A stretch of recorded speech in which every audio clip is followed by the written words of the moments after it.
I walked in while my boss was changing. She said, "We'll pretend you didn't see anything, right?" I didn't mean to open the door. Honestly, that's the only defense I had when my boss, Ms. Carter, froze in the middle of our office locker room, halfway through changing her shirt. Her eyes widened, mine practically jumped out of my skull, and for a second the world held its breath. "We'll pretend you didn't see anything, right?" she asked, one eyebrow raised. I nodded so fast my neck almost snapped. "Ma'am, I didn't even see the door." "Wrong place, wrong universe, I mean, wrong time." To my shock, she laughed. Not her usual professional, clipped little smile, the real kind. The one that made her look 10 years younger, a little softer, a little human. That moment changed everything, but not for the reason anyone might think. A boss with a secret. Ms. Carter was known as the Iron Lady of our tech company, sharp, tough, and always 10 steps ahead. People feared her. Admired her. Avoided her. But that day, after the embarrassing incident, she called me into her office. "Sit," she said, though her tone lacked its usual steel. "I really didn't," I began. She cut me off. "I know. I trust you." That alone stunned me. No one ever said those words to me growing up. Trust was something other people earned. But then she took a small breath, the kind people take when they're about to admit something personal. "I'm under a lot of pressure lately. And seeing you panic earlier actually made me laugh for the first time in days." She looked at me directly. "So thank you." I blinked. For humiliating myself? For being human? Something in her voice trembled. And suddenly I realized, behind the power, behind the reputation, she was carrying something heavy.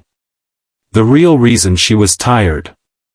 Over the next few weeks, Ms. Carter became different. Still strict, still focused, but there was a warmth now. She asked how I was doing. Brought coffee for the team. Even cracked jokes during meetings. One night, long after everyone had left, I spotted her still in her office, head in her hands.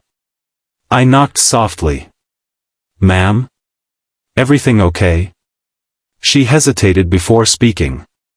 "My son, he's been diagnosed with a heart condition. Surgery is scheduled. I'm just trying to hold everything together." The Iron Lady broke. Not loudly, not dramatically. Just quietly, with one tear sliding down her face. In that moment, something inside me shifted. She wasn't a boss anymore.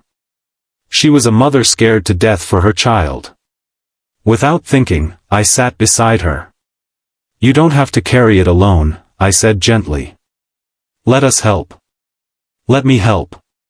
Her eyes softened, not with weakness, but with relief. A small act, a big impact. The next morning, I gathered the team. Every one of us agreed to take on extra work so Ms. Carter could take time off. We coordinated schedules, redistributed tasks, and promised not to let the company fall apart. When she found out, she tried to protest. "You won't." "We will," I said. "You've always carried everyone. Let us carry you." That was the moment she finally let herself breathe. The unexpected twist. 2 weeks later, we received a message in the group chat. "Surgery successful. My son is okay. Thank you, each of you. Especially you." There was a photo of her holding her little boy, both smiling, both alive with hope. But what surprised everyone wasn't the message. It was what she did when she returned. She called an all-hands meeting, walked straight to the front, and, instead of talking about performance metrics or Q4 strategy, spoke about compassion. "Strength isn't about being untouchable," she said. "It's about being supported. And this team showed me more strength than I've ever known." Then she looked directly at me. "And sometimes," she added with a small smile, "the person you least expect becomes the person who changes everything." The room fell silent. Warm. Connected.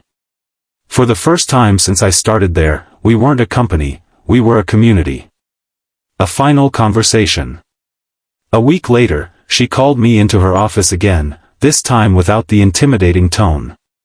"You know," she said teasingly, "if you hadn't walked in on me that day, none of this would have happened." "Ma'am," I said, "I still want to pretend I didn't see anything." She laughed.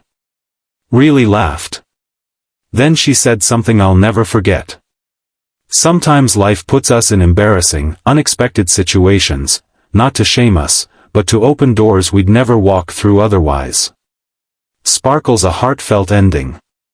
Ms. Carter lightened up. Her team worked happier. Her son recovered beautifully. And I learned that sometimes the greatest impact comes from a moment you wish had never happened. Because kindness doesn't start with perfection. It starts with compassion. With humanity. With showing up when someone needs it, even if you walked into the wrong room first. And in the end, we didn't pretend anymore. We acknowledged everything.